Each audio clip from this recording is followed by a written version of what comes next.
I'd like to call the meeting of the Monitoring Advisory Committee to order. I'd like to take attendance.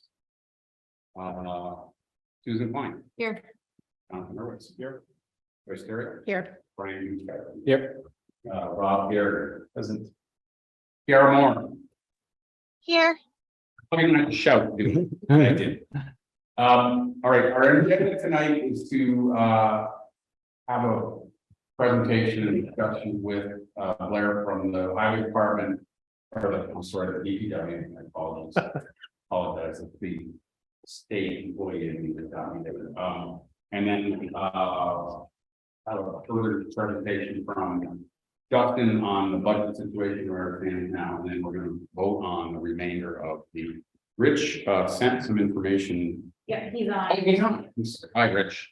Rich will also talk about the articles that are outstanding. Hello. So I don't know if it makes sense to have Blair go first. Okay.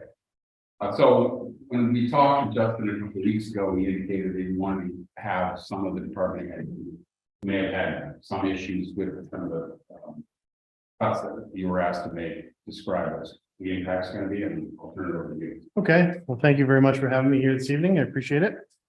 I guess we'll just start with really the DPW. There's two sides of the DPW. Obviously, there's salaries and expenses. Anybody who has an electric bill realizes that expenses are up, which means that essentially for over 50% of our budget is based on expenses, and with asphalt and the price of fuel and everything that goes into that, there are certainly some things that are extremely difficult to cut back on. If you can cut back on, electricity is a big one for obviously the water department and so on. So expenses has been tough. Then we look at the labor side of things, and we had a few positions that were currently not filled. We had one in highway and two in grounds that were vacant, that we've had a difficult time filling due to the labor shortages that are out there. So it was decided that that may be the easiest place to make the necessary cuts. So with Justin and I looking at those, we have frozen the highway position and frozen the two positions in grounds. All I saw on Justin's presentation was one ground.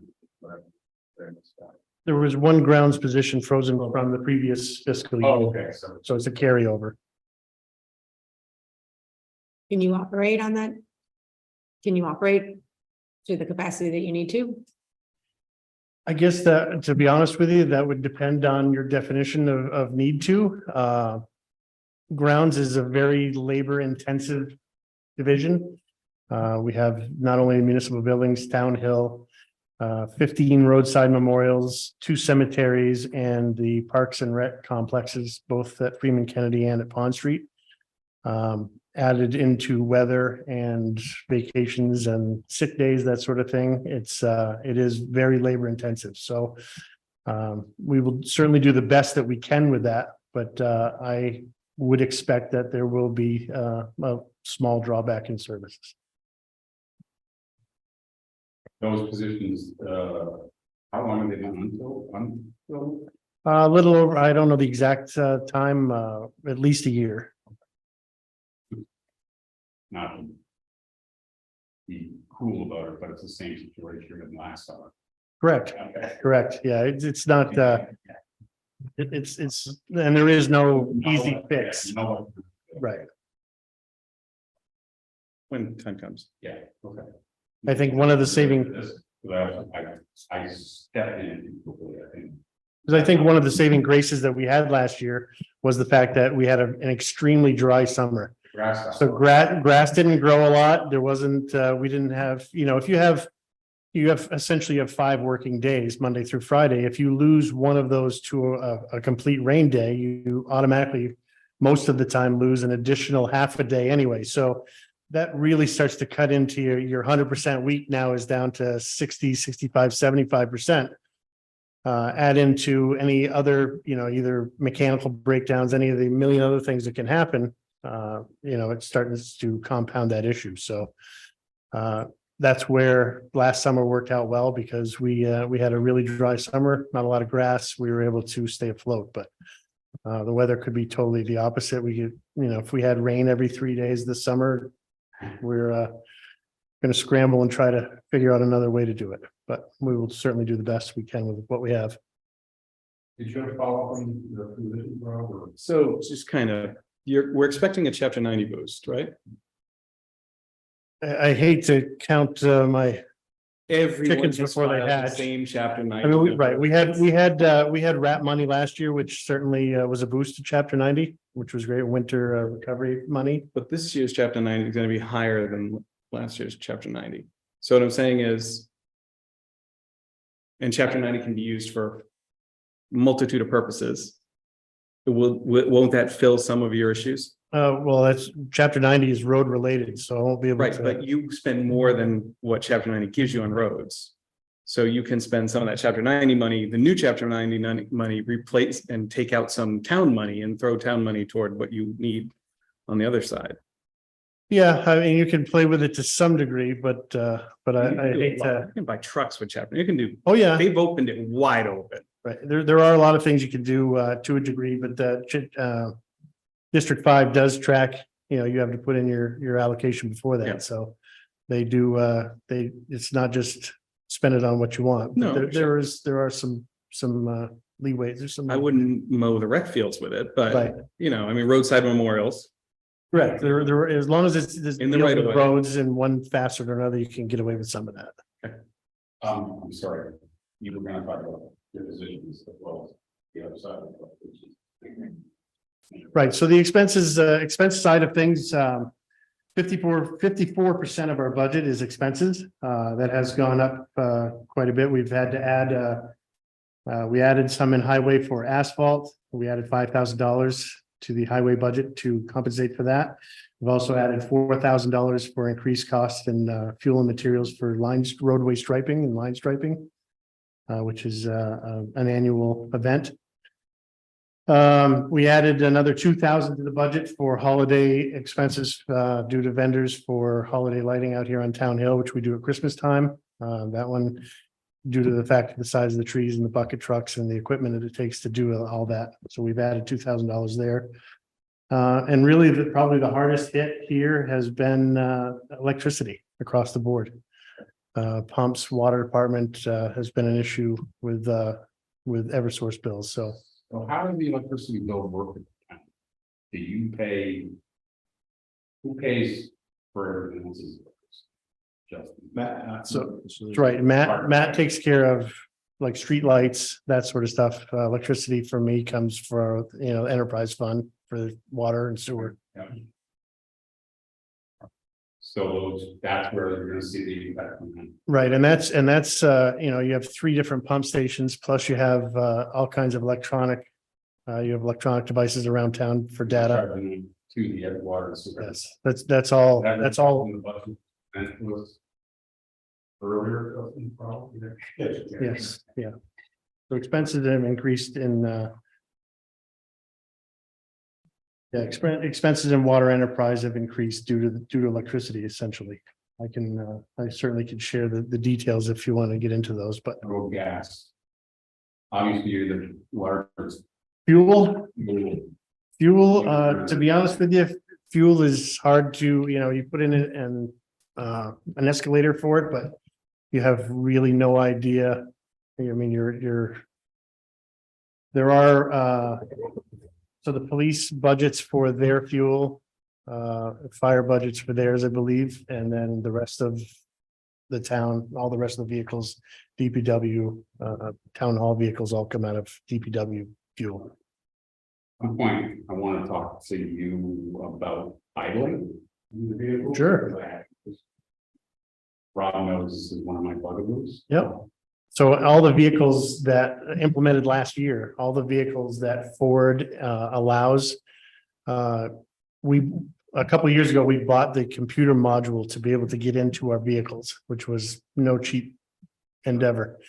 And one of the main drivers was that very task. So all the trucks, big trucks, 1 tons, everything that Ford essentially allows us to get into. It will not allow us to do anything with cruisers. But all of the other Fords, in the wintertime, we do shut it off because the trucks sit outside during storms and whatnot, but now that the Sanders have all come out, those things are all turned on to idle for 10 minutes, which is the manufacturer's recommended time allotment.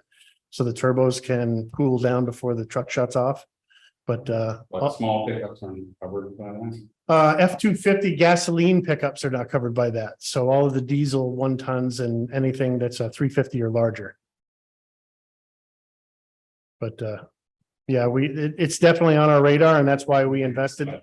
Yeah, absolutely. Oh, yeah. Yeah, no, it's definitely been on our radar and trying to be proactive in that route. Hold on, is there anything else you wanted to add before you finish that? I mean, I can go into any detail if anybody has questions. Sure. Anyone have any questions? Rob has his hand up. Anyone else? No? Yeah.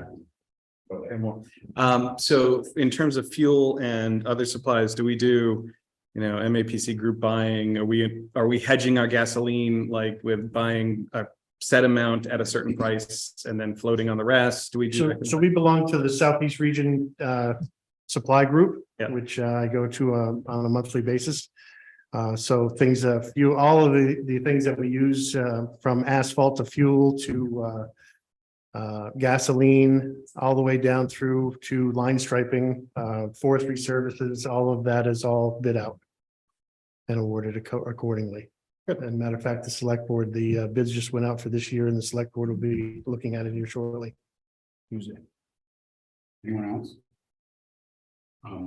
Go ahead. But the electricity increase in the water side doesn't impact your budget though, because it's an enterprise fund. You're just going to charge what you need. Correct. All right. So it's not really a budget driver, right? No one. Right. It's not a general fund driver. Yeah. Okay.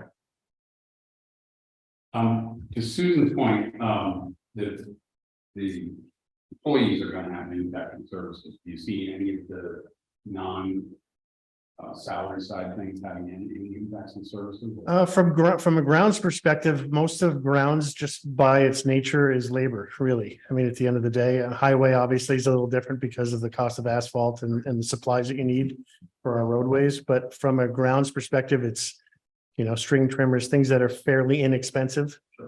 We have plenty of mowers and we certainly are diligent about trying to sharpen them and not have to go out and buy a lot of new things. So really the largest impact there really is the labor side of things.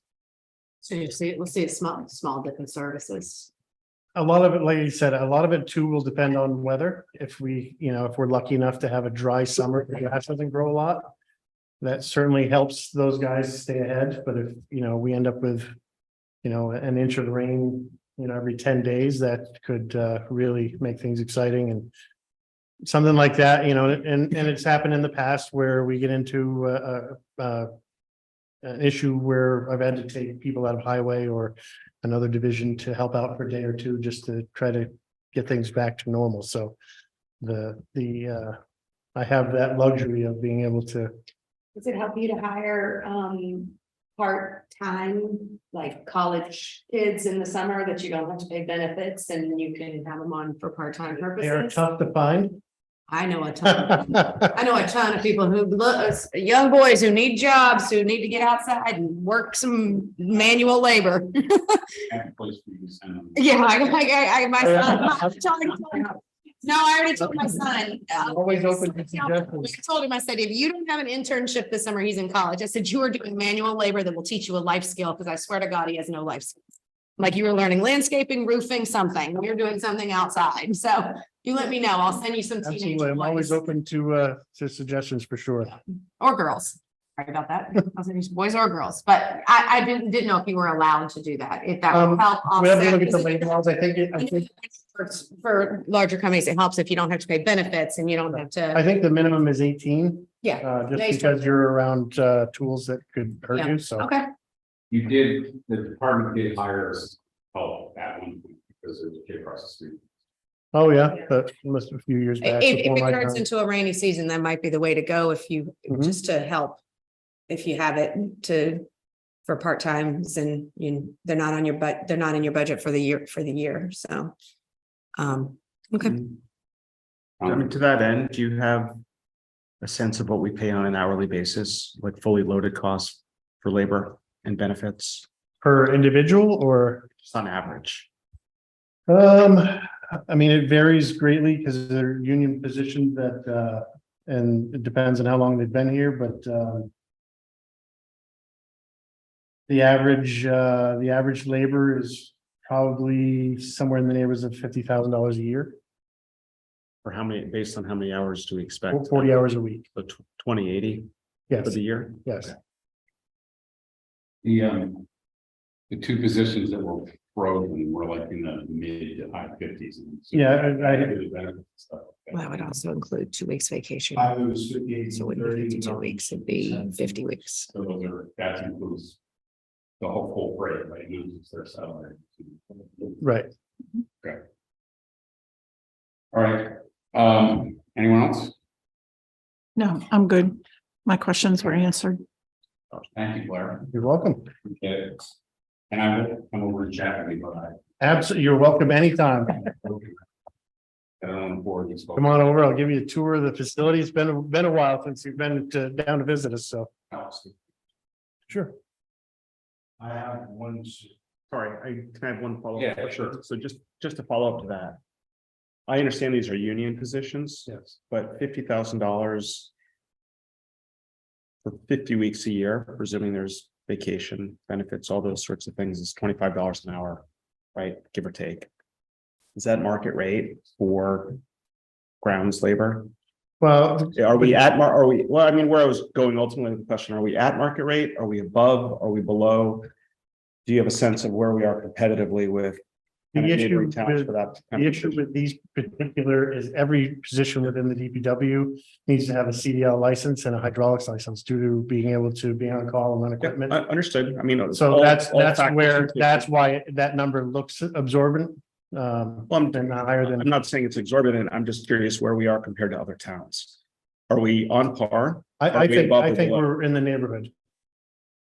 You're not paying the $5,000 bonus that Amazon pays for their CDL drivers. No, It's hard to get CDL drivers. Yeah, I would say for like municipalities, I think we're on par with our neighbors, but for municipalities, it's very tough to hire. In this area of personnel, we're competing with the private sector, and if you have a CDL, that's very valuable. yeah. Well, they can make a lot more than $25 an hour with a CDL on the open market, right. And it used to. owning their it own used- truck and trucking themselves. And So, the benefit used to be that the town could train them. And the feds, as of a year ago, February, said that schools now have to train CDL drivers. The town is not allowed to do that. So we are in the process now of trying to become certified so that we can train our own drivers. So you would have to hire like Palmer Truck Driving School. I'm gonna say it accept- might be more beneficial long-term to hire high school and just post-high school graduates and let them work their way up. More beneficial. They learn every aspect of the DPW, get lifelong employees, and you've trained them and paid for all of the things that they need. A little easier than trying to hire on the open market, maybe potentially. 2 weeks ago, I spent a day at Norfolk Agricultural High School. Talking to juniors and seniors, trying to get some sort of a co-op. Where maybe an interested student in that, regardless of maybe in highway or even in vehicle maintenance, because they do have a really robust. Curriculum over there, and to try to get some younger blood, because even when we put out applications for positions, we just don't see that 18 to 23, 24-year-old anymore. They're in their That's too either in bad. their mid-30s, mid-40s. We don't see that entry level like you used to. Like, when I was a director in the Berkshires, we had, my newest employee had been there 19 years. That's unheard of here, so. Excuse me, one more. Yeah, sure.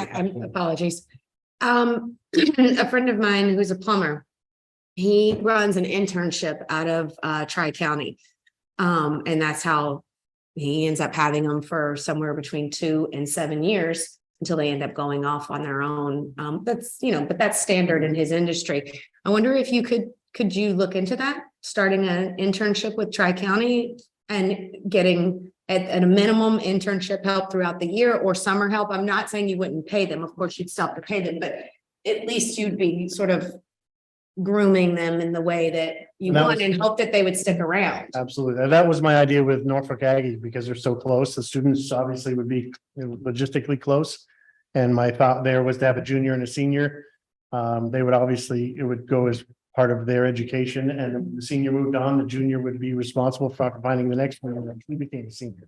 That would And so that you would constantly have two students, one junior, one senior, and you would get that exposure and, you know, and word of mouth, and they would be talking and the hope would be that. Did they say that that you- would, that's an I do have a option? couple of students that, that was just a couple of weeks ago, so I'm in the midst of, trying to figure that out, but, I think that's a good, I think that's a good approach. certainly trying to go forward and figure something out because we're in uncharted waters here, so.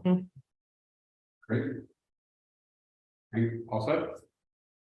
Yes. Thank you, Larry. Thank you.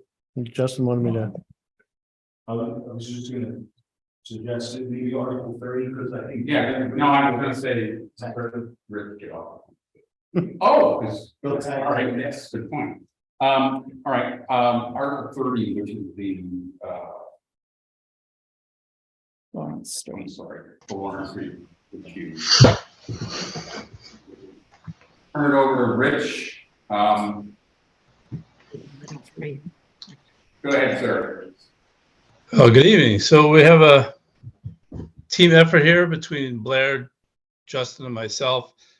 I didn't expect you to go through that voluminous decision, but just if you wanted to take a look at it, at least that was the basis for Article 30, which was as part of the comprehensive permit for Wade's Crossing.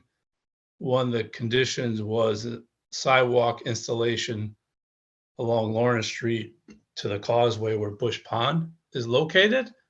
As part of the negotiated comprehensive permit, it was a combination between the town participating in acquiring easements in order to have the sidewalk constructed by the developer. And so that's the genesis for Article 30 is a easement plan, which is a combination of temporary construction easements and permanent easements for the sidewalk.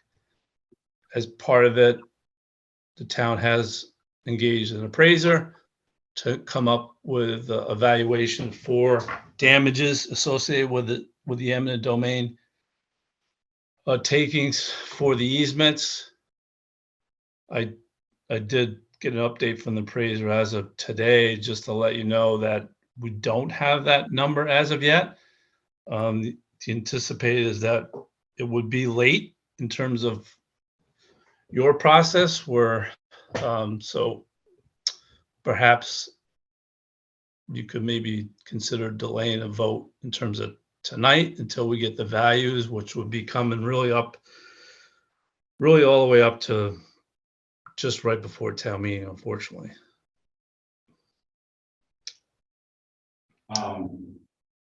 Question on that, if you don't get to before town meeting, what happens then? And that's an open question. Yeah, so if we do not, then we will.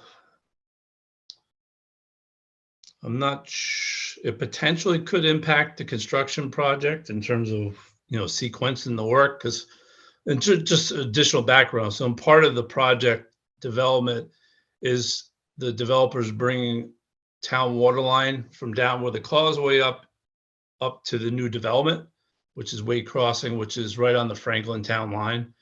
So there's a significant amount of construction work that needs to happen in order to get that water line in.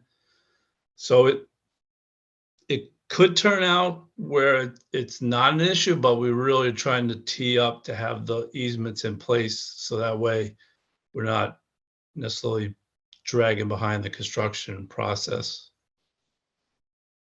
Does that mean that you want the sidewalks built while you're doing the road work? Is that what you mean by dragging? Yeah, there'll be some simultaneous work. I mean, Cleric is, On project. and correct, and part of that too is that the road needs to be shifted significantly on the corner. So where the water line sits within that and the right of way there, and there's a bunch of puzzle pieces there that need to really happen simultaneously. And so that's a real issue if we don't have that in time. Do you have any sense? Do we have any ballpark sense of what this might cost? Or- I don't want you to make it up, so don't.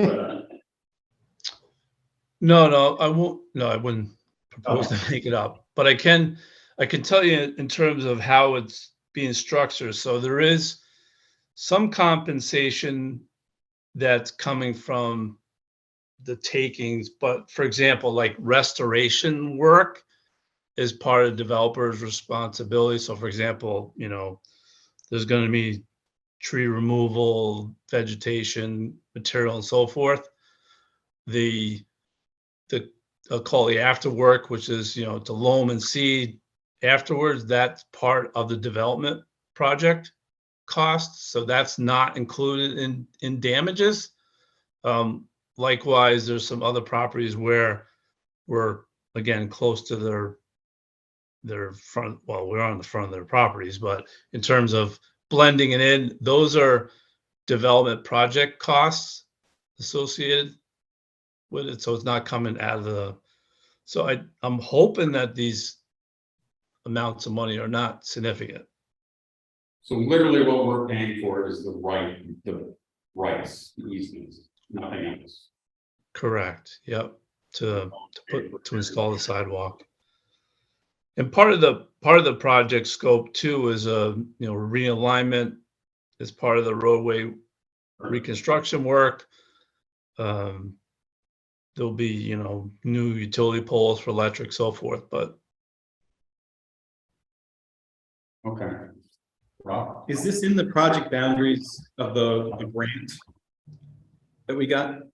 So didn't we get a work, I forget. It's not within the boundary. It's beyond. No, this is outside it. Anyone else have a question? I'm apologize. I need a reminder, if you don't mind, on why this wasn't done at the start of the project. Like, it's usually done, it's usually in the built in. Like, why are we buying it? We should have already had an easement. I'm not accusing or blaming. I'm just asking for clarification, just so I know. I'm sorry, it's been like a year since we talked about this, and I wasn't in the last meeting, or when you discussed this before, so I apologize. Just a reminder, please. So in terms of why the town stepped in was the properties that we're seeking, easements from, the developer didn't necessarily have control of those. Those were private parties. And because we are needing an easement, there is I'm trying to think of the word, how to describe it, but basically there's an interest in real estate. So to try to acquire an easement, is not only necessarily a property owner, but if there's loans on the property, if you have a mortgage and those forts, then you have to get releases for them, because we will have, where the permanent easement, a permanent interest in the real estate where the sidewalk is. So the town has to take the legal. Right. Hullabaloo, it has to be done by the town, can't be, but the town could build the developer for the easement. Well, that's what I'm trying to figure out, because I thought it just naturally built in, the town always owned 15 feet from the road in. Not always. And the road doesn't always sit within that right of way. There are roads in town where it's tight against one side of the right of way and there's 40 feet on the other side. Over time, the roads have, There are farm roads in town that Yeah. they literally own by paving. and this actually is one of Properties. this piece is actually part of that. On the corner, the road literally goes from one side of the right of way to the other throughout the curve. And so this all stemmed from a conversation through a ruling with the ZBA that the developer, as part of this process, put in sidewalks. Did he just? And there is a, Write-ups for each of the houses that sold? He just forgot to put it into the No, it's contract? No, It's not. These are currently built homes that are oh, owned. these are these are residences. There was a requirement to put in sidewalks from the development to Park Street. Okay, Or to the bridge, to the bridge. okay, Right, And we don't- every, to get every currently built house between there and the bridge already has an easement that may not work. It's an offsite. gotcha. It happens unfortunately. Yeah, why can't you build a developer? So like, So the developer, within the permit, there was a requirement, so the plans that we have that we're working with, he put money in cost towards those easement plans, because we didn't have, we had to have a, survey to prepare all the easement. So he has contributed already in towards this easement, to this whole process in terms of the generation of the easement plans that need to be created for it. There was, and just a little bit of background, there is a provision. So the existing residents that live in the Lawrence Street area, this was one of the things that, in terms of if we're, there's going to be a development of this nature in our neighborhood, we want to have some community, our neighborhood benefit. And the sidewalk was really advocated by them as part of the permit process.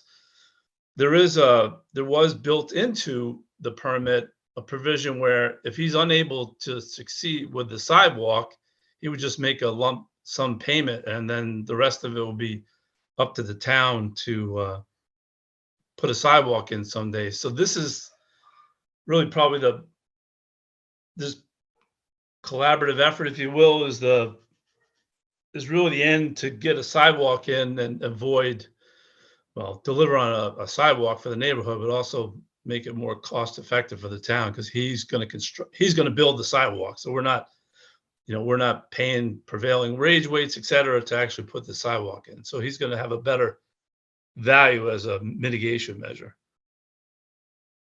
So to your point about the project schedule, we're hoping we have a number by town meeting and it gets voted, but you can't spend that money until July 1st, right?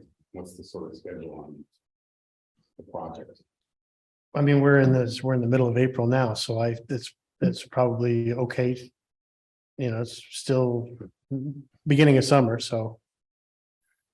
But Yeah, we had a meeting to get it done. I'm sorry. All right. Anyone else?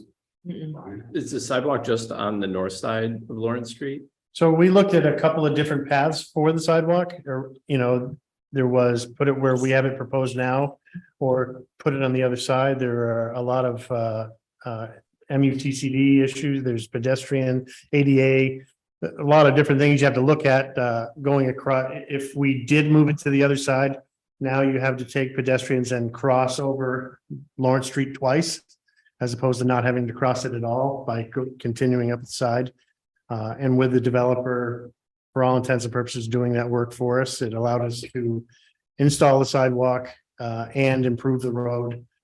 He's gonna have to put the water line in anyway, so it really didn't seem cost effective and safe to put it on the other side. So yes, on the north side. Yes. Everything stays on the. And if they're gonna tear up Lawrence Street to put the water in, is there other projects? A few years ago, we talked about that, how some other towns coordinate work that's Oh, yeah. due in the next couple of years. Are we gonna do more as we rip that up and put it? Yeah, once that's all ripped up, the plan has always been since I've been here for a couple of years now. Yeah. Was to, once the water line goes in there, and that's why we haven't touched it as part of the Bush Pond project. That's why when you drive up through there, it stops right on the other side of the bridge for that reason, because there was always planned. I meant like, if Verizon wants to bring FiOS cable down or electrical work or anything else that's underneath there, try and coordinate those, anything that was due over the next few years into this window. Yeah, so everything there is gonna be above ground, so, but they are gonna redo all the poles and all the utilities down through there, so they'll update, I'm sure, as they go. Great, thanks. Because I don't know. Is there, Franklin have gas, they talk about bringing gas in. Have not had that conversation with Franklin. Yes. I'll make it. I know most of our town does, much as it does. And it doesn't do us any good to tie into Franklin Water because they use fluoride in their water and we don't, so we can't, there's no sense in tying in there, so the water line goes up there and it goes into the development. Thank you, Rich. Claire. You're welcome. Thank you. I think we're set on that. We'll be talking about, if you want to hang around, Rich, we're voting on this toward the end. It'll be the last thing we vote on besides the minutes, so. It's at the end of the morning, so. Yeah, I'll say here. All right. I don't It's want up to you. All right. Just saying. If we act on this, we'll be at the end of our going through the. Thanks, everybody. Good night. Take care. Claire, thank Night, you. thank you. Thank you.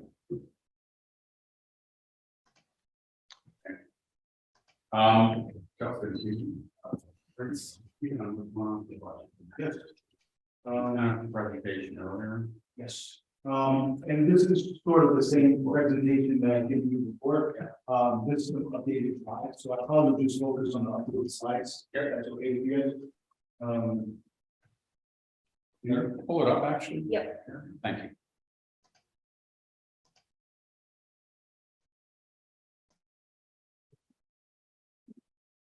While Erica is bringing that up, I will just say that, when we did meet previously, we had a $1.1 million deficit. Yeah. Currently, we're at $903,215. That was after making some additional changes, who's the highways, grounds position, include the children's library position. And some other changes, schools did go on a $60,000 reduction. So that reflects $703,000 deficit, reflects the changes. And so I'll just run through the town reduction, just what we have here, but then also coming down, we had a select board meeting last week. I gave a recommendation to them to balance the budget, which I believe they are going to take, but they have to do an action on Tuesday to assist some part of the recommendation. So I'll run through that with. Erica, I would jump to the town reductions page. Yeah. So this gives you the overall look of what these reductions are for this year's 24 budget. It's a mixture of salaries, expenses, try to keep them high level. There's some small, changes there that we haven't included.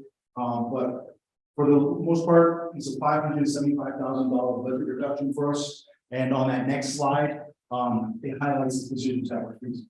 So it's largely what we talked about previously, the facilities HVAC position, the firefighter position. Once our deputy chief retires, the plan is to promote from within. So we'll open up the firefighter position, we'll freeze that for next year.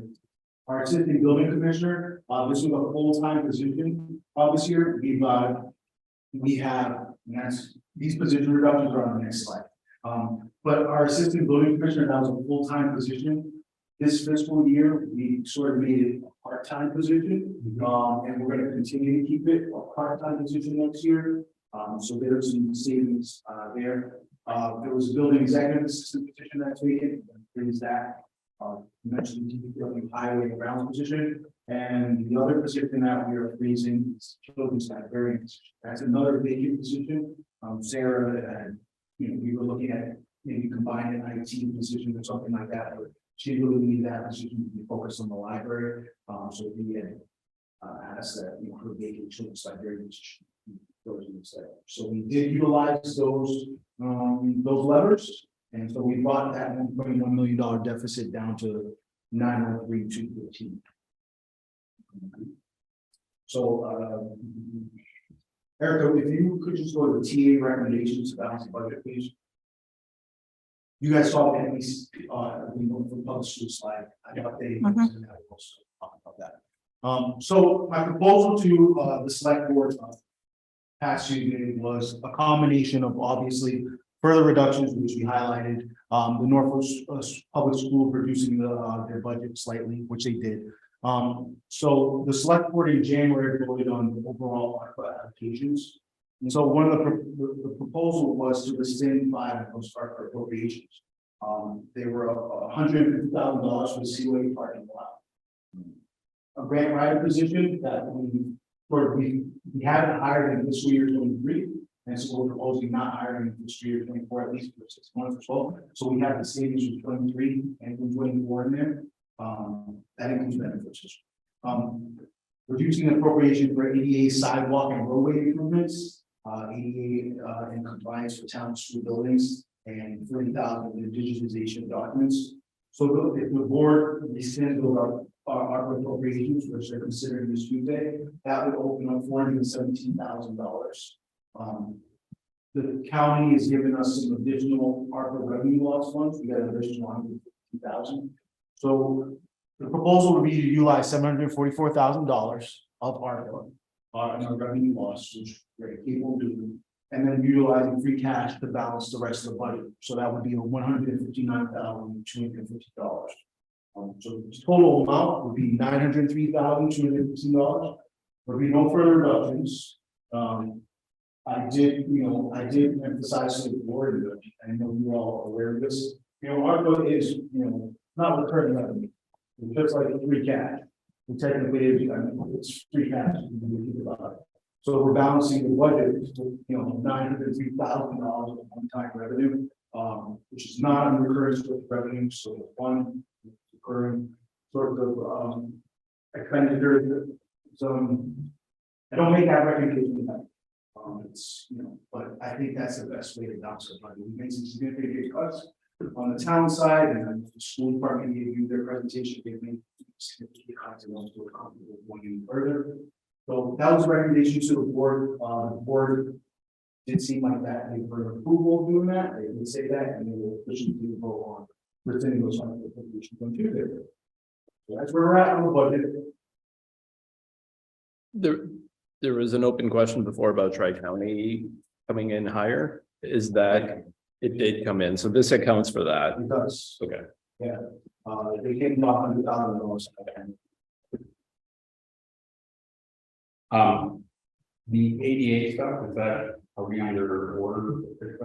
We aren't, this was something that both Blair and Matt had submitted as part of the capital improvement program. We did have a ADA assessment the previous fiscal year, so we have some work that we need to do there. But it's not an absolute requirement. This was our way to sort of see that, those efforts. I think that's something that we will get free cash and then we have improvements like moving forward. The conversation we've always had about using one-time funds, free cash, ARPA, whichever, it's the same conversation, it's fine for this year. What are you gonna do next year? You're gonna either, with COLA increases, you're either gonna have to make even further cuts next year, use even more from free cash, or let's be honest, raise taxes or raise the tax rate at a minimum, or raise the estimated value of property. I mean, you can't get blood from a stone. You guys got to come from somewhere. So what is the plan going forward? I'm happy that you were able to fix it this year, but what is the plan for next year? Yeah, it's a great question. So in terms of municipal finance, we're capped at 2.5%, we talk 2.5%, and then you have new goal, and then you essentially get whatever state aid. So that's what you're capped at, right? But you're absolutely right in the sense that, when you're using, our free cash, there's trepidation there, especially with this amount of money. However, when we did talk about the budget, I've been saying it is the perfect storm. It really is perfect. Everything that we, seen is higher than what we expected, or at the highest, or highest ratio. For example, health insurance, we had like 3%, 10.5%, we had 10.5%. I'm hopeful next year isn't exactly like that. For example, KP assessment. Norfolk has generally been on the better side of that assessment all the time. And none of the other districts have had an 11% increase. So don't expect that again. There are some concerns that I was transparent about. The MEC assessment will go up next year because we were getting the last year of the grant, which is 25%. So that would be high. Now, who knows, it could be lower, think 22.5%. Health insurance is the highest rate. We have no control on that, sort of, because it's based on claims. I think, the school, Norfolk Public School gave a presentation where, for the service budget and percent base. So I'm a little concerned about that as well. But I don't think that everything that we have in terms of fixed costs, which this is the biggest challenge of the budget this year, is actually most of this is driven by fixed costs. With the COVID budget, you had like a revenue sort of problem. But this budget was more difficult because all the challenges on the fixed side of things. I'm hopeful that next year this isn't the case, but I don't have a crystal ball. So we could be there, we could not be there. I think we'll see how, the funding emerges, in terms of the state, and then, we'll see how the numbers are for fiscal year 25. Correct. You're right. Yeah. Is it just me or I mean, it's a different town administrator, but remember when during COVID, when we wanted to use the rainy day fund to offset the deficit from the budget, and they were like, no, we can't use our rainy day fund, we won't, and now we're using $1 million. We wanted to use 130. Conversation at that point. We only wanted to use 130,000 and we could, and now the select board's Well, I approving $1 think million. a lot of that had to do with the fact that we didn't know what the impacts. No, I know, They- I'm just And saying. we did, and they turned out to be the exact opposite of what we thought, is that we ended up doing much better rather than worse in terms of revenues. Stuff like that, but we went into. We had all those meetings where they kept telling us it's getting closer, and then they, but all the signs were, it's gonna suck, and it turned out it really sucked. I'm sorry, that's a technical term, I should go to another word, John. I have a comment more so than a question, and I know you've all heard me say this before, so forgive me, but it's probably an appropriate time to repeat it.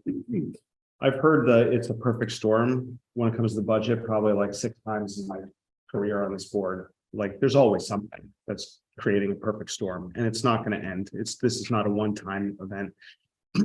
So I think my frustration is not that this cost is going up or our assessment for the schools. We're not planning appropriately for the long term of how to mitigate the tax burden on residents, right? And here's the part you've heard from me before, is we are not doing anywhere near enough, nor are we being creative enough to facilitate and encourage commercial development, which will allow us to better withstand the perfect storm budgets when we have a broader tax base.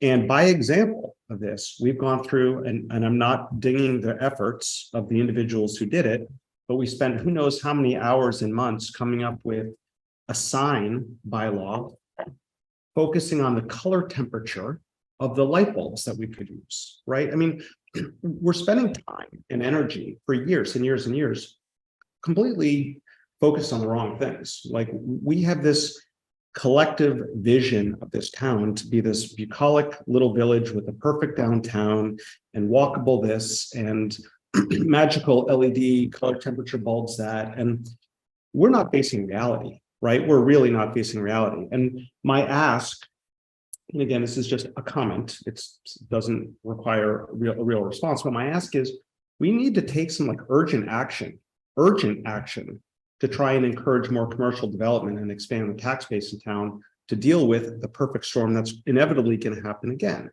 And by that, I don't mean coming up with some half measures of allowing, an LED board at something, but something more drastic, right, than that, and something that will make us hyper competitive with all surrounding towns. Of business owners would be crazy not to establish their business in our town compared to Medfield, Franklin, whatever it might be. I don't know what those answers are, right? So I'm not saying I've got the magic answers. I'm just saying, historically looking back, we've taken a series of half measures that have resulted in little progress, and I think we need to kind of reevaluate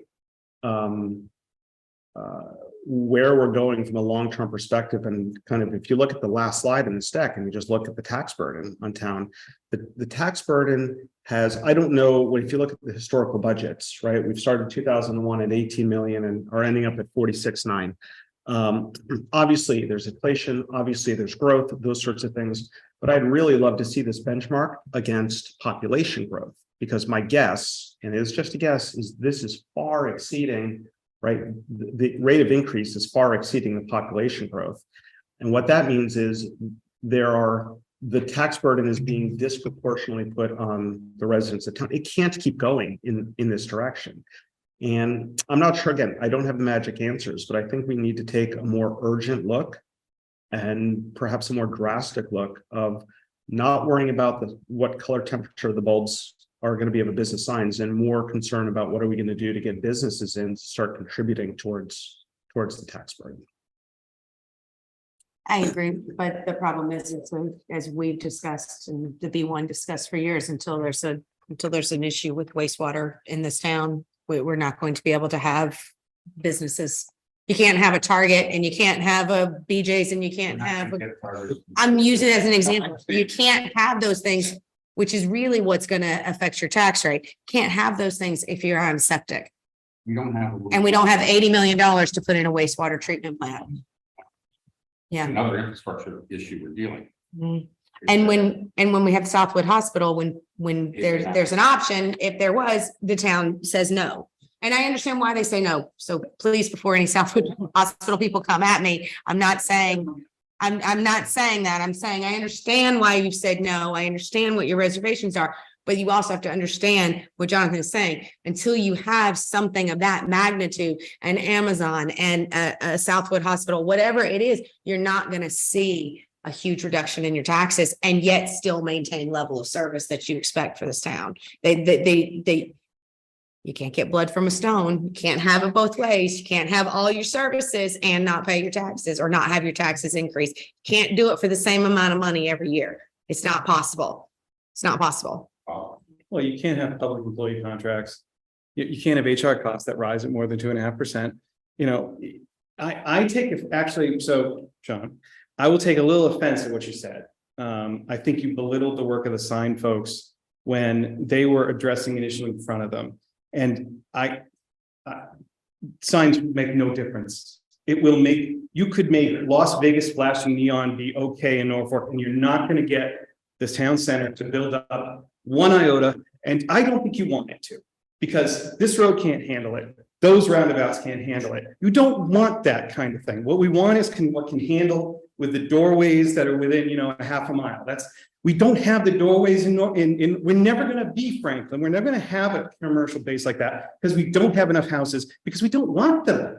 We don't want them. Every time somebody starts talking about putting in a dense development, which is the only way you get houses, right? People say no. And oh my God, stop that. And don't do the Boy Scout lane and don't do this. And it's horrible what you did here. And you cut down every tree. Well, I don't know. It's the same way. I agree with you. So we don't want it. So yes, you're going to pay more. You're going to pay more for fewer services. My sister-in-law lives in Walpole, makes fun of me every single day.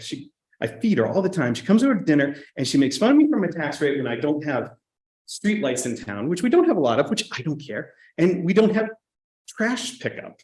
I have to either pay for my own trash pickup or bring it myself to the dump. We have to, let's be honest. We don't have extensive town services here. And anyone who moves here from like West Roxbury, which is where people are moving from, will tell you we don't have extensive town services here, which is fine. People who live here wanted a somewhat different experience than West Roxbury. They don't want a house 6 feet from their window. They don't want a school that maybe they have to be a little more worried about and do a harder choice about, maybe I got to send my kids to private school because I can't send them to local public. We've got a darn good elementary school. We've got a damn fine high school. And yes, it costs money. So if you want to live in a lower tax town, you can, but you're going to be in a place where your house is smaller. It's right next to the other guy. It may have sidewalks, but I don't know if you've seen everywhere else. They're all falling apart everywhere. So this isn't a Norfolk phenomenon. We're not willing to make the sacrifice to do the big business stuff we've done. We've done a lot down on 1A and 115. Yeah. That in the last 20 years, that has come along so much. I respect your comments, and I actually think you're probably reading too much into mine. I'm not expecting an Amazon warehouse. I'm not expecting a Stop and Shop. I'm not expecting a Target. What I am expecting, though, is I do know someone, and I won't name names. I know a number of you people probably know this individual as well, who was looking to open a business in current town center and said no, because the restrictions and regulations and permitting and costs and fees were too onerous compared to what he could open a similar business for in neighboring towns. That's what I'm talking about. I don't think we have magic fairy dust that's going to make us on a highway all of a sudden, or going to make all of the people throughput to support a big box store. I'm talking about within the space that we have, right? we are disincentivizing people from opening businesses here because our restrictions and our regulations are too onerous. That's what I'm talking about. We need to change. And I'm not trying to belittle the people who work in the sign. I'm just saying we're spending too much time solving the wrong problem. I totally agree with you that signed bylaw is going to make no difference whatsoever. That's my point. We're in agreement on that. We're spending too much time from our volunteers focused on things that aren't going to move the needle. And that's what I'm recommending we need to change. Well, we, So- Go ahead, Brian. So I have my one question, and it's actually aligned with both of you. It's either we focus on the things that need to sponsor development to have a more diverse tax base, or we make the decision as a town that we aren't going to do that, and then we need to stop complaining about tax rates going too high and pass an override. But what we can't do is complain taxes are too high and say that we don't want to do development.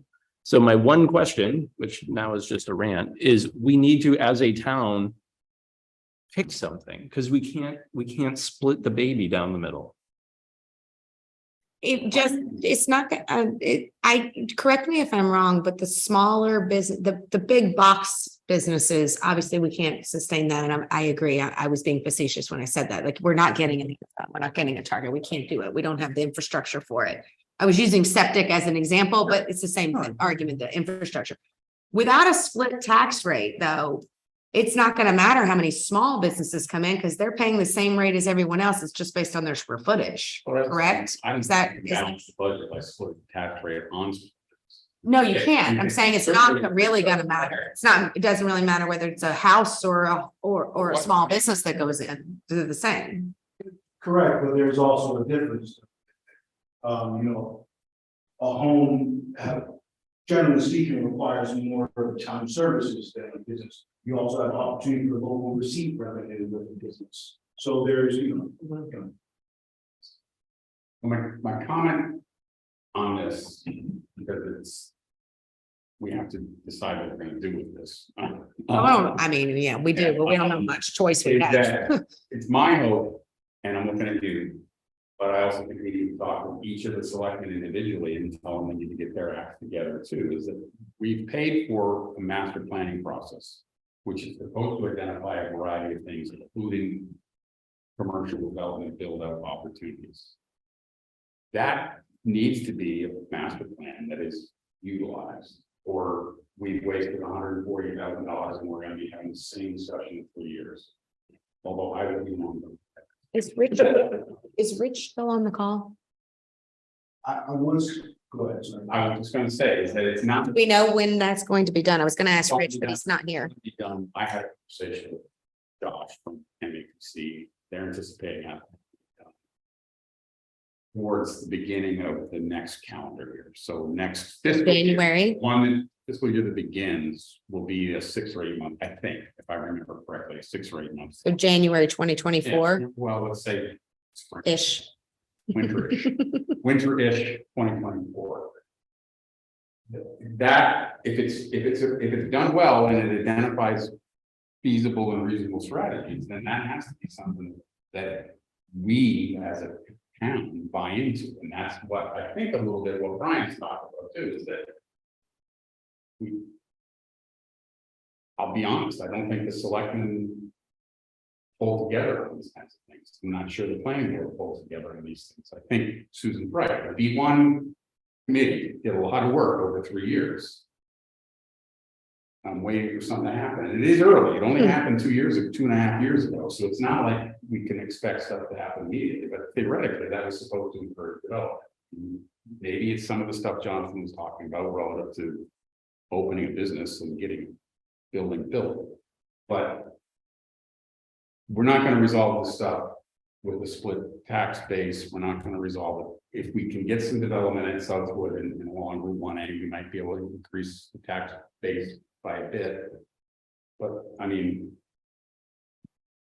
we need to have a strategy that makes sense. I'm my point to all of this was not really to get into whether or not we should have development.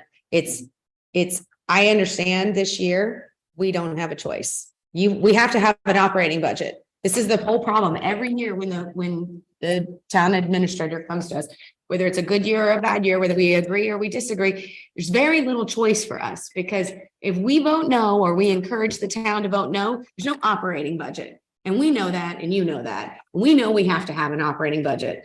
So it's not much that anyone, even the residents, can do. They can't cut off their nose to spite their face. They can't say, well, we don't agree with the way you're balancing the budget, so we're gonna vote no. Well, then you get nothing.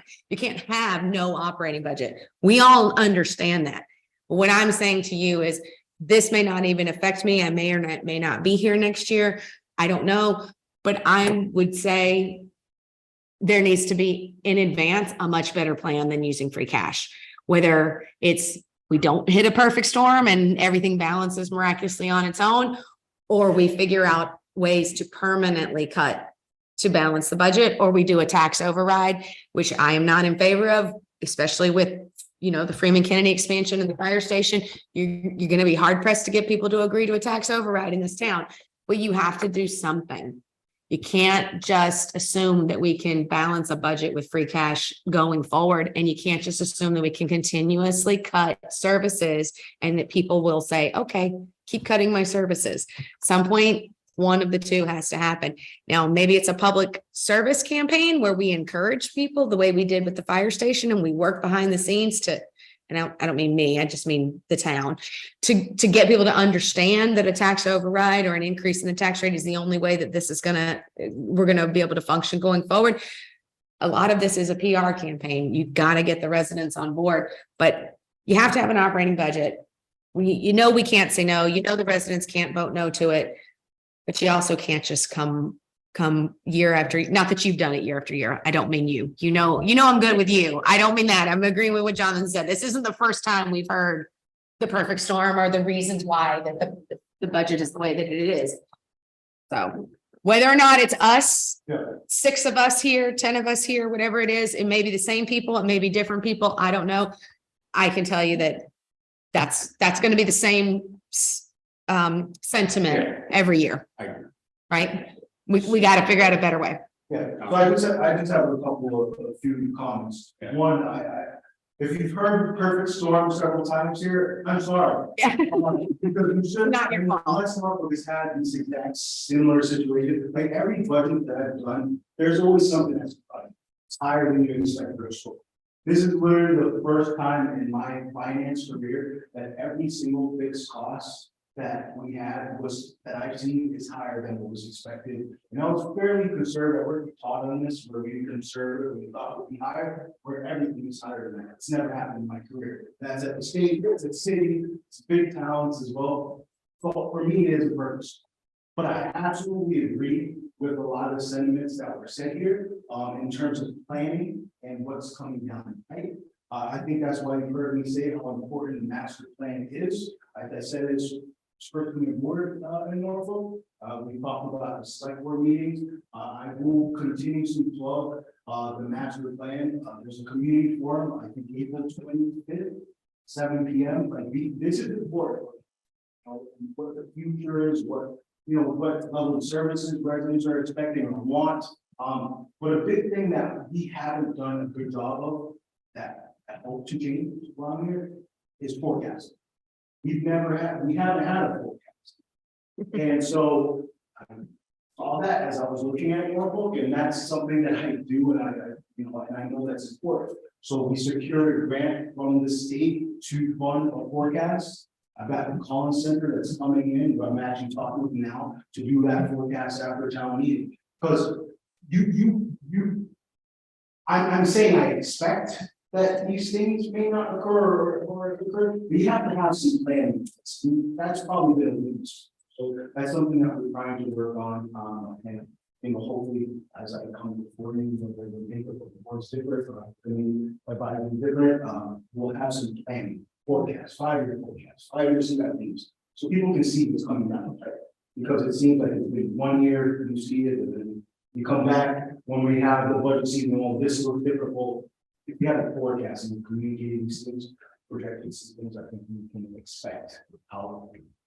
And if it's a horrible forecast, you can begin to make plans and adjustments to deal with it. Exactly.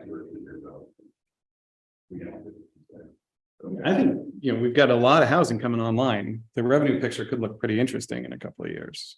And that's part of the thing that might help this out. I mean, look, you're right. We all moved to this town because we liked the way this town looked. Nobody moved here and said, oh, geez, I have to live in Norfolk. The taxes are high and the services are not exactly high. You move here for what we have to offer, which is a rural feel within a commuting distance to Boston with good schools. That's why you live here. I mean, unless you grew up here and you just never left, that's why you moved here. And so I agree with you, but at the same time, if we don't start seeing some denser housing developments, we're not going to be able to sustain this without a tax override. And if we can't get a tax override, then we're going to have a real problem with an operating budget moving forward. So it's going to have to be one or the other. Like Brian says, you're either going to have an increase in taxes or you're going to have to see an increase in development. So the two sides in this town are going to have to get together, and that's going to come down to a PR campaign. For example, 5 years ago, 6 years ago, does anybody remember that everyone hated the DPW? Everyone in this town complained all the time. There was a massive, from the people who supported the DPW and the people within the DPW, massive PR campaign. Wasn't really a funded PR. It was a local grassroots thing.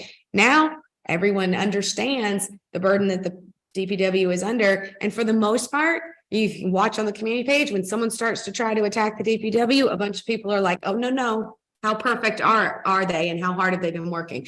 That's what it's going to take from the town to get people on this. We're going to have to figure out a way to get them copacetic. One other thing that I'd probably just add, and I think this is part of a master plan discussion, and Rich and the steering committee can have this discussion with the community. It's not only the development, it's also the type of development we have. Because when you have the students come in, they said they told you 5.5% wasn't a level service funding. And so their concern is enrollment growth.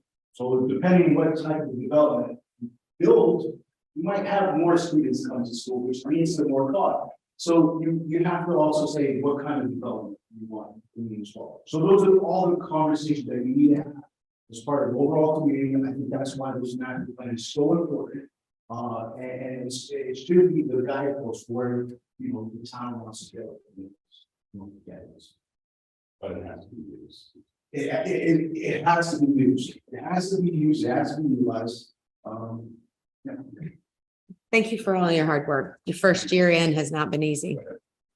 So I'm fully on board with using ARPA and free cash for this year, because I don't think we have a lot of options because of the unforeseenness of a lot of these expenses. But when I look at next year, and you say, what's our current budget plus 2.5%, and it's really close to the 900K that we're over this year. Where the planning for 25 has to start the day after town meeting, because we can't be surprised again, and we can't make last minute cuts. It has to be built into the baseline position that the 900K, even if it goes up 0 from where it is, we have to bake that into the baseline budget for next year, because we're not going to be surprised with negative numbers. It never goes down. I agree with you. This is my background, and I've already started thinking about 25, and we haven't had 24 yet. But literally, I spoke with the director of the Collins Center and got them, said I need to be one of the first communities at the back of town. I agree with you. Yep.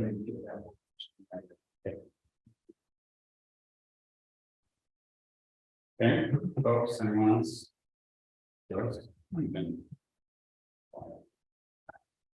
She's smart. I'm filtering it. My last comment, just to do an illustration, between 2001 and 2021, our population increased by 10%. The average wage index increased by a factor of 1.83. So people are earning 83% more, but the tax burden on a per person basis increased 4x. You didn't have paramedics in 01. You didn't have full-time fire department in 01. I understand. I understand. But if you look at I understand. I'm not using that as an illustration to argue against the growth and the improved services. I'm just arguing against that we are driving people out of town. at some point, there will be an inflection point, right? Where the average resident of town is unable to stay in town because of our desire for all these nice shiny things. And at some point, I like nice shiny things. I think I put paramedics in the school on the top of those lists and the fire station. There's a lot of other nice shiny things that we've been focused on over those 20 years. We might be able to live without. We might be able to, preserve the old school of Norfolk a little bit more and divest ourselves from we must have nice shiny things in every aspect of our lives. Like, I mean, to your point, if people moved here because they're not 6 feet from the door and because there's no businesses and those sorts of things, we might be spending way too much money on nice shiny things that are moving away from the vibe that people came here for. The only point of this illustration is I'm not saying this is unique to Norfolk. I'm sure this is happening everywhere, but our desire as a town for growth and more things and shiny things and development and all those things is just, we're going to be forcing people out of town soon. I think at the pace this is increasing. So now we can move on and start going through the barn, finishing it up. You gonna hang around? Yeah, Okay. I have some response. Yeah. Sorry, go ahead. No, I just said, I'm going to have some. Karen, I'm sorry, you were covered up by the presentation over 3 minutes ago. Do you have anything you wanted to add? Just appreciation for Justin for sharing your thoughts about forecasting. I think that's the first I've heard of it, and an application to Norfolk. And very excited to see kind of everything come together and where we're going to go from here. But this budget is hard. So Erica sent out the list of the ones we voted on a couple weeks ago.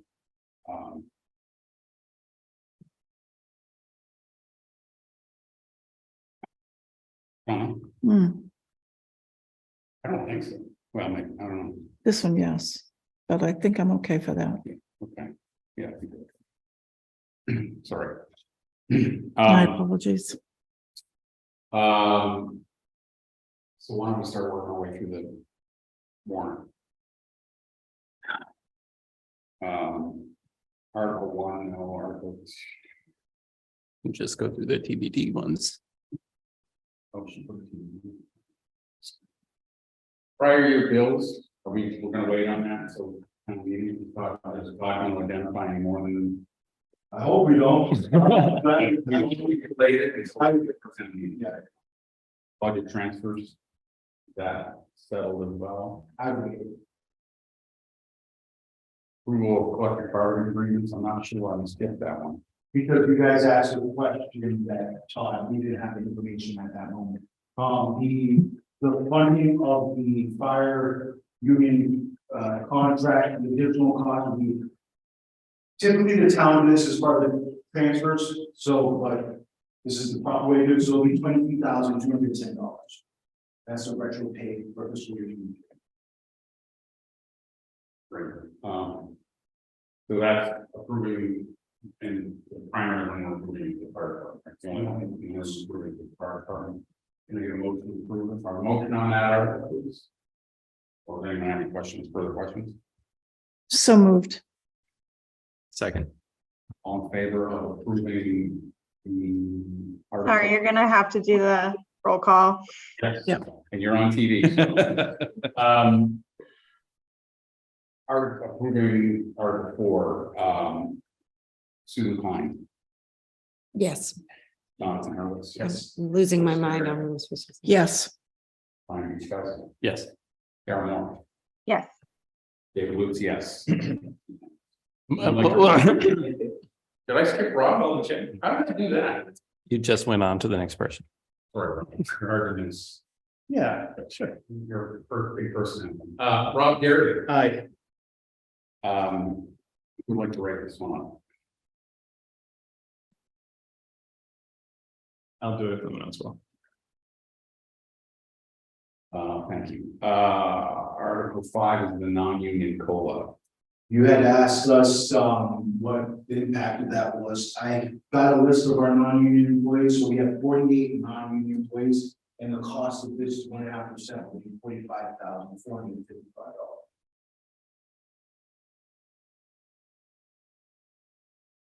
Questions on that? How many people does that represent? 48.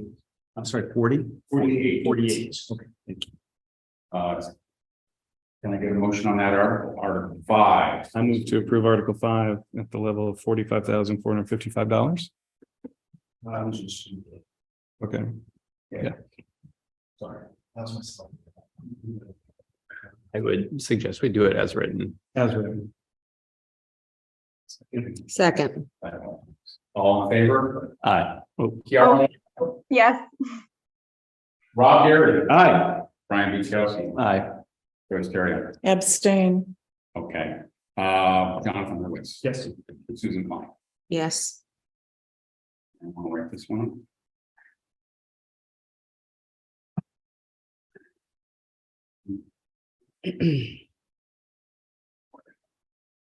Dave, if you want me to do it, you got a lot of them. Okay. Number 6 is the budget. You have any further discussion on the budget as? This one has none, I'm just saying, remember. Speak up, dude. No, Lawrence Street is the one we held for him, I I think. think we also held CPC. Oh, the Grange. We gave him something easy because he wasn't here. He's kind of right. I don't think we can do the budget. Selectmen haven't voted on the change. So they're gonna vote on Zoom? Yeah. Erica, when do the write-ups do? What's like, what, next Wednesday? Let's do it. May I ask a question going back to the budget? I'm sorry to move backwards. What's the plan if that doesn't pass the select board vote? The budget, Or the vote to rescind, rescind the ARPA recommendations and use free cash, whatever it is that we're voting on to allow us to balance it. I mean, they say if it doesn't pass, what's the strategy? Or is, they would tell me to go back and do a better job and come up with some other. so essentially, the path is, I'm not asking what are we cutting, but the path will be, we cut $900,000 out of the expense side of the budget from somewhere. Okay. There's no like And then other also have to magical delay town movements meeting. around. I would At this assume. point, either it's rescind the appropriations and utilize the free cash and ARPA funds, or cut 900K. Yes, or you could use another lever, which I don't Override. really want. No, you could use stabilization, Yeah. but and then the reason why I would not recommend that is that, we've got a lot of projects that are going out to, for the bond for. And so, like, they're right on the flex door, back up to the bus. So, we have about $2 million in stabilization. I think, when we present to the bond ratings, I think utilizing ARPA and free cash is a better option than stabilization. We want that figure to remain where it is. Thank you. Using stabilization for operating expenses would be a bad sign. Okay, and then it's literally, these bond ratings, they use a scorecard, and these scorecard very stabilizations. So they're one and the same. If I use ARPA for the cash, I'm changing the arrow, but the stabilization fund is staying at that $2 million, which is a percentage that they look at. So that's why I'm. Thank you. So if we need to wait till next week, we can schedule a meeting for next Wednesday. Write-ups are due on I Wednesday. understand. I will write up something based on the assumption this passes, and if it doesn't work, we're not gonna vote on anything until the town meeting anyways. That's fine. I can't be here next week. Sorry, kids are on April vacation. So Anyone else have a problem for next Wednesday?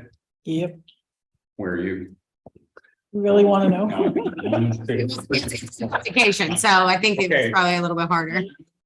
2, 3, 4, 5. We've got 5 if ever you come next Wednesday.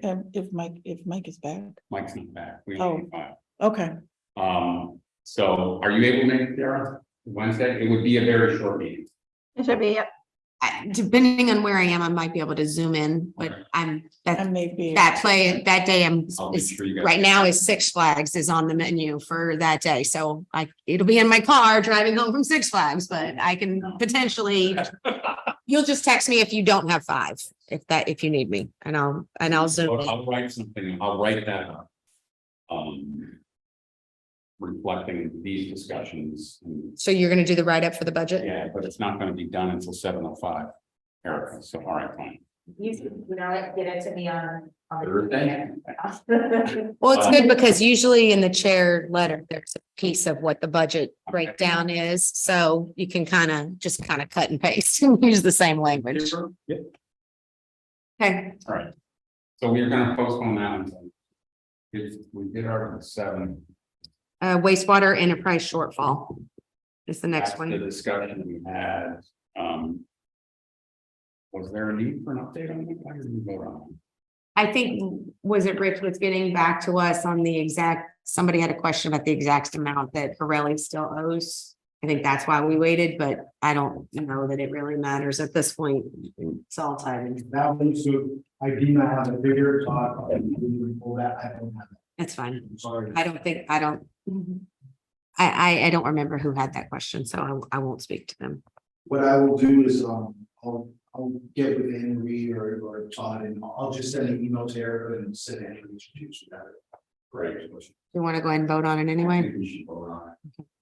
We can reverse ourselves. Turns out to be I don't think it was. I think it was more of a curiosity than it was anything else. And we waited. Make a motion on Article 15, the FY 23 wastewater enterprise short. Motion to approve Article 15 as written. Second, Thank you. Roll call votes. Joyce Terrio, aye. Brian Bukowski. Aye. Rob Garrett. Susan Klein, Yes. Tiara Moore. Yes, Yes, I'm bouncing around. Keep going, fellas.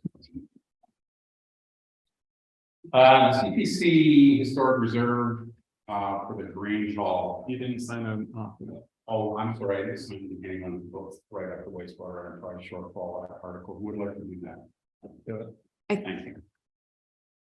We voted on this and then Jonathan and I had a brief exchange. I did track down when they presented us, the representation was that the National Grange owned the building and they don't. It's a local entity, the local Grange organization owns that building. So I kept back and forth with Jonathan because we had been asking questions on that.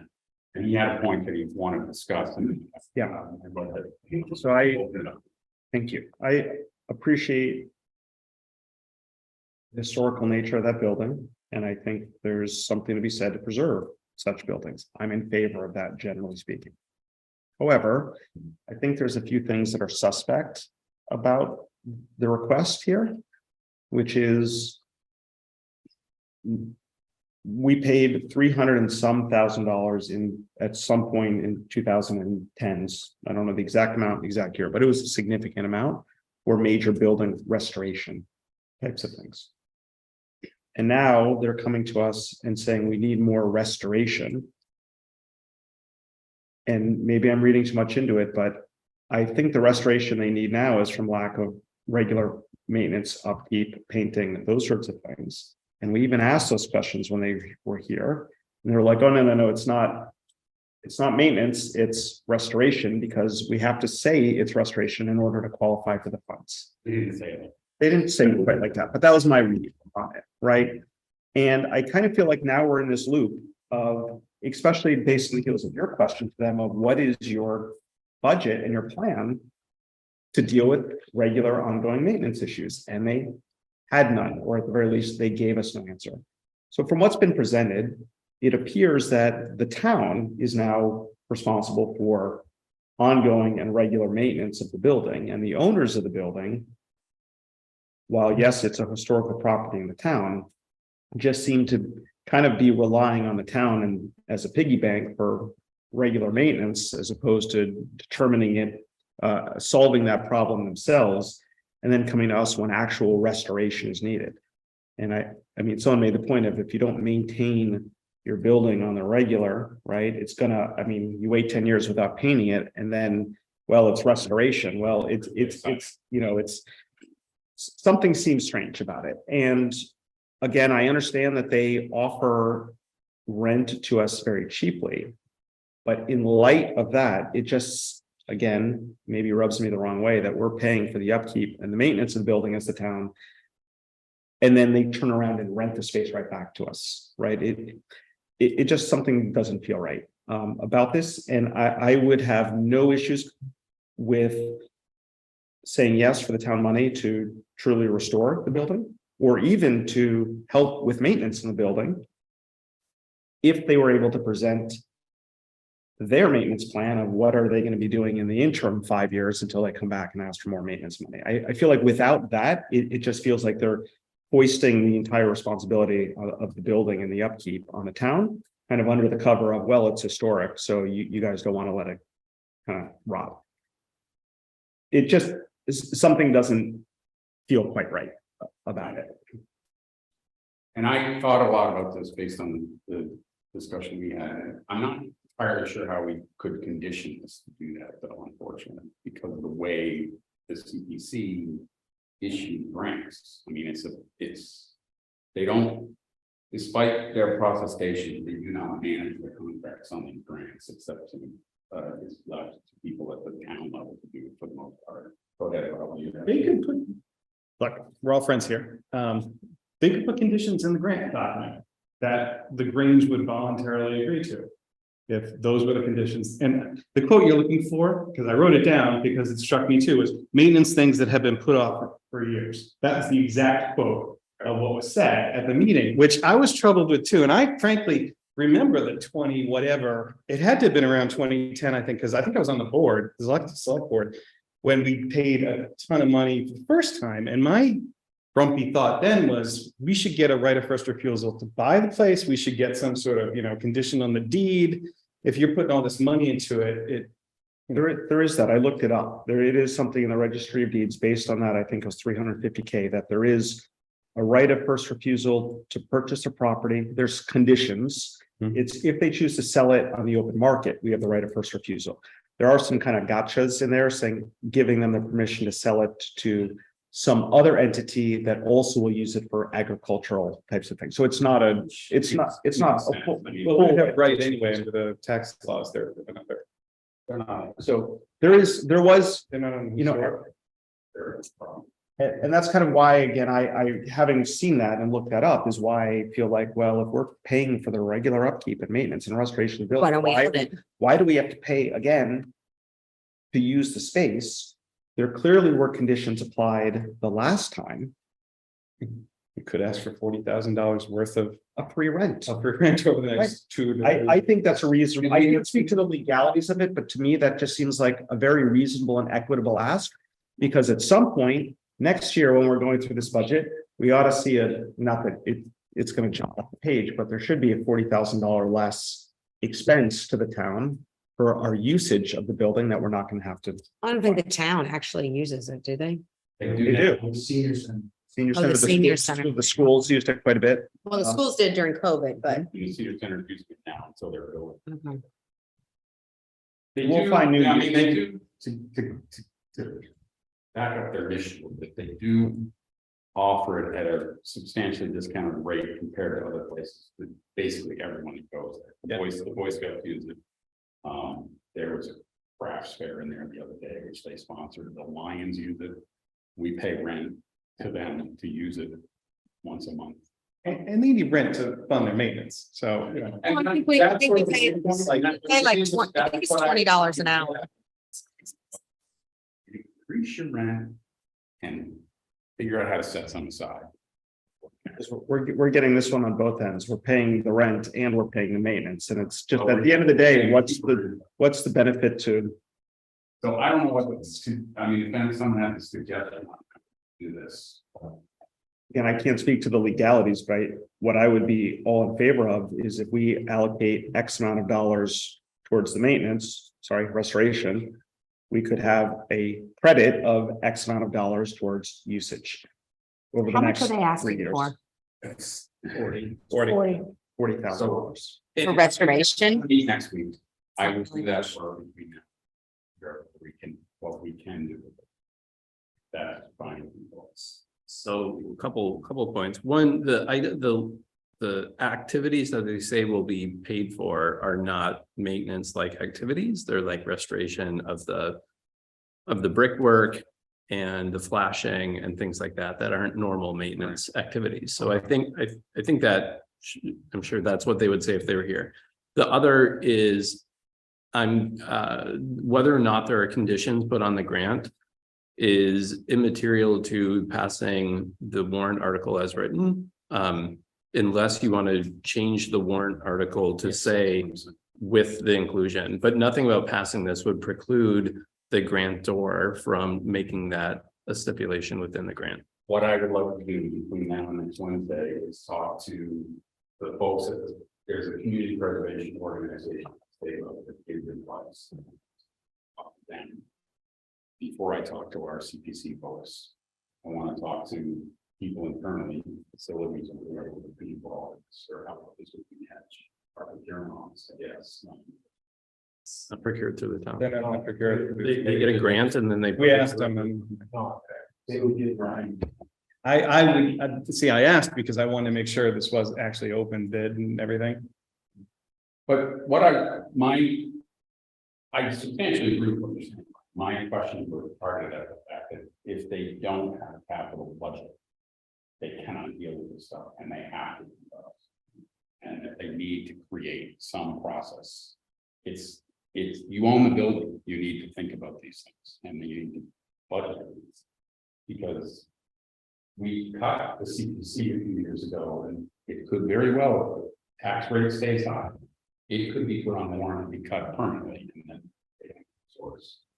We could make the CPC go, the CPA go away, you know, in Norfolk. It was cut from 3 to 1. But it's something they need to think about anyways. Let me bring it back, and I know a couple of you won't be here, or you might be here. I don't know how we would do this. Go ahead. I'm just saying, I will vote for the money, no matter if we can figure out how to do it or not. I think it's important. I think I would say so. I need to have some understanding of how they manage their building. I have to run in a few if we have any more voting. We have one more to go. Is that okay with you folks? Yes. Holding on CPC, Greens. You're okay with that, Joyce? Yep. I know you had some interest in this. And then the last one is the Lawrence Street easement article. And I think we had a conversation about that earlier tonight. Is everyone satisfied with the discussion we had? Are we prepared to move forward on this? I motion to approve Article 30 as written with the amount of money still pending, right? Because he still didn't give us a final total. Right. Well, pending the final amount of money. He said he had before the meeting. Right, so I move to approve the article as written pending finding out the final number prior to town meeting. There. I think that's the way it's supposed to be worded. I'll second that. It just means we're approving it and I as know. the number I comes know. back, it's outside of the scope Yeah. of what we are want to approve. Yes, we'll have a roll call on that. Is anyone else? John Nervous. Yes. Carol Moore. Yes. Susan. Yes. Rod Garrett. Oh, George Terrio. We still have an opportunity, correct? We can reverse our position before the meeting. I'll say yes. Brian Winchester. Yes. Yes. What? Can I explain myself? I think we understand your position, but no, go ahead. I'm troubled that this is now the town's responsibility to do this, because this work is, it's in the developer's permit to do the sidewalk. I see why we have to be the legal conduit of the easement. I don't see why we have to pay for the taking. We would have left the road alone if it was up to us, but the sidewalk's being put in because of the development. So he should pay for the cost of the easement. And I don't think it's gonna be much. I'd be shocked if it was like over $15,000, I think. But I still think it should be the developer's responsibility. I could be completely wrong on this and now it's a lunch, but I don't. Maybe I misunderstood. I thought that while we were paying for this upfront, that it's actually flowing back to the developer. It's not. This is just a cost entirely borne by the town. He's paying for the sidewalks. He's paying for all the infrastructure. we're He's not buying paying the for land from the the people land, who right, own. for the land. And it's not a taking in the sense that we don't own the property, we own a right. But the developer, what's the alternative? I'm sorry, I know I already voted yes, so what's the alternative then? Meaning, can the developer buy the, like, who would own the Well, right to the land if we don't? Does it- We can't own these. Right, the Well, town no, always owns the They easements. can't take it. It's a You can't taking take it, you issue. know?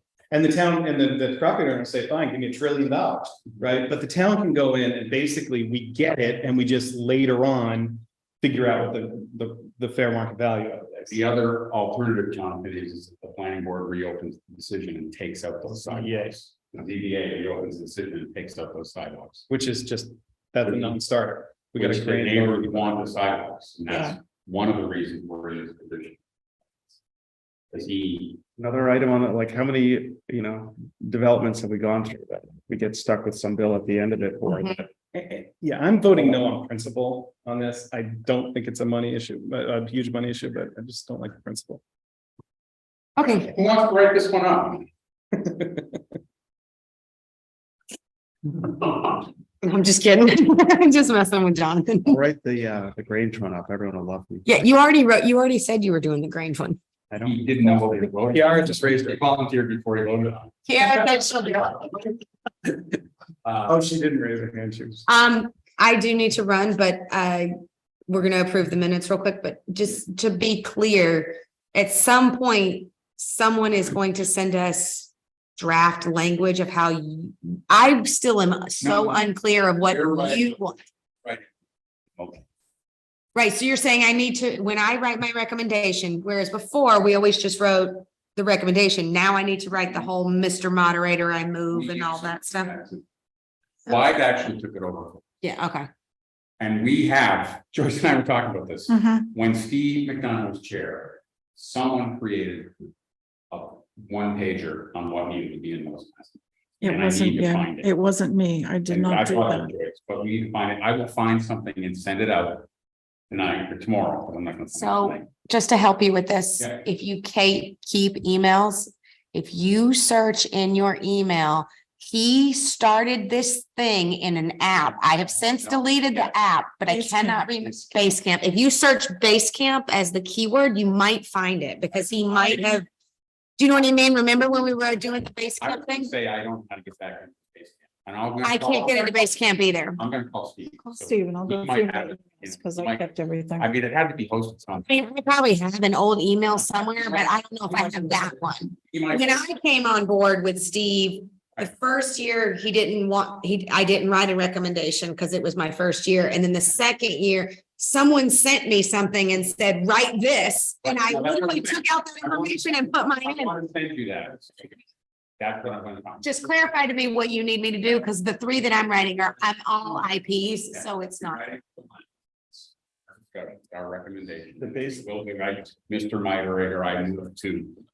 Okay. So, The base camp that we used is no longer in existence. I just tried to look into it. hopefully Steve has the stuff. Yeah, it's archived. Brian, can we do the minutes so I can skedaddle on 10 minutes? Until my kids are at home. Meetings from the last 2 weeks, right? Correct. We have a quorum without you. I don't mind. Do you want me to say? We'll be done in 3 minutes. Yeah, I can wait. So I circulated these earlier today. Everyone, I hope, had a chance to review them. They're from the last week of March is the first one. It's exact date, the 28th, is that? 27th, 29th. You'll get there eventually. Keep saying numbers. So I recommend, or I move that the minutes from March 29th be approved. Second, Kiara Moore, Yes. Susan Klein. yes. Tom Hurwitz. Yes. Joyce Carrier. I have to abstain. I did not get a chance to read them. Rob. Yes. Yes, The next meeting is the 5th. yes. No, I had that one. It was the 31 days that threw me off. So April 5th, also I have sent those minutes out for review. I move that the April 5th minutes be approved as distributed. Seconded. Kiara Moore. Yes. Tom Garrett. Yes. Brian D. Kevin. Yes. Joyce Carrier. Abstain. Jonathan Hurwitz. Susan Klein. Yes. David Lewis. Yes. All adopted. I will take a motion to adjourn, but you'll look on like you needed to correct something. Like a, I know, that's my face. all right. I'll take a motion to adjourn. So moved. Adjourn. I will get my write-ups to you by next Wednesday, and if you end up not having a quorum because someone isn't here, you let me know and I will make sure to dial in. It's just I have the kids all next week because it's April vacation, so I don't have any downtime, unfortunately. Thank you. Yep. Thanks. All right, see you guys later. All right. Bye-bye. Sorry, you literally turned to me again. Was it seconded? Yeah. All right. We're adjourned.